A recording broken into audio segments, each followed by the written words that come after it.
بسم الله الرحمن الرحیم الحمد للہ رب العالمین والصلاة والسلام علی رسول اللہ صلی اللہ علیہ وسلم۔ انشاءاللہ تعالیٰ اپنے ریکارڈنگ کے سلسلے کا آغاز کریں گے۔ کتاب ہے شرح مسند امام اعظم رحمۃ اللہ علیہ۔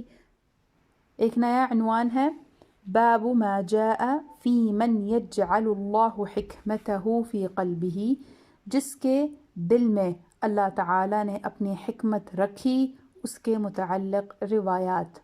حدیث نمبر 36۔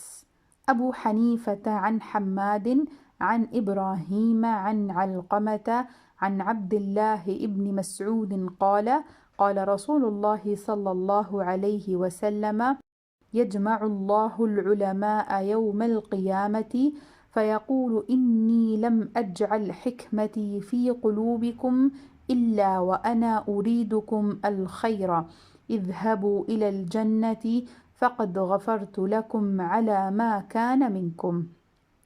حدیث کا ترجمہ حضرت عبداللہ بن مسعود رضی اللہ عنہ سے مروی ہے، فرماتے ہیں کہ رسول اللہ صلی اللہ علیہ وسلم نے فرمایا، اللہ تعالیٰ قیامت کے دن علماء کو جمع فرمائے گا اور فرمائے گا میں نے تمہارے دلوں میں اپنی حکمت اسی لیے رکھی تھی کہ میرا تمہارے ساتھ بھلائی کرنے کا ارادہ تھا، پس تم جنت کی طرف چلے جاؤ جس پر تم تھے، اس کی وجہ سے یعنی دلوں میں حکمت کی وجہ سے میں نے تم کو بخش دیا ہے۔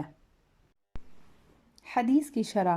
ایک حدیث جو اس حدیث کی شرح میں کافی ہے بیان کرتا ہوں۔ ابو نعیم علیہ الرحمہ نے حضرت ابو موسیٰ اشعری رضی اللہ تعالی عنہ سے روایت کیا ہے کہ اللہ تعالی قیامت کے دن بندوں کو اٹھائے گا، پھر ان میں سے عالموں کو علیحدہ فرمائے گا اور ان سے فرمائے گا اے علماء کی جماعت، میں نے کچھ جان کر تم کو علم دیا تھا اور اس لیے نہیں دیا تھا کہ تم کو عذاب دوں، جاؤ میں نے تم سب کو معاف فرما دیا۔ ایک روایت میں ہے کہ اللہ تعالیٰ فرمائے گا کہ میں نے تم کو علم و حکمت اسی لیے دیا تھا کہ تم کو معاف کر دوں، تم میں سے جو کچھ بھی ہے ان کی پرواہ نہیں کرتا اور تم کو جنت میں جانے کا حکم دیتا ہوں۔ حاشیہ میں ذکر ہے مسند امام اعظم مترجم فرید بک سٹال لاہور، صفحہ نمبر 38۔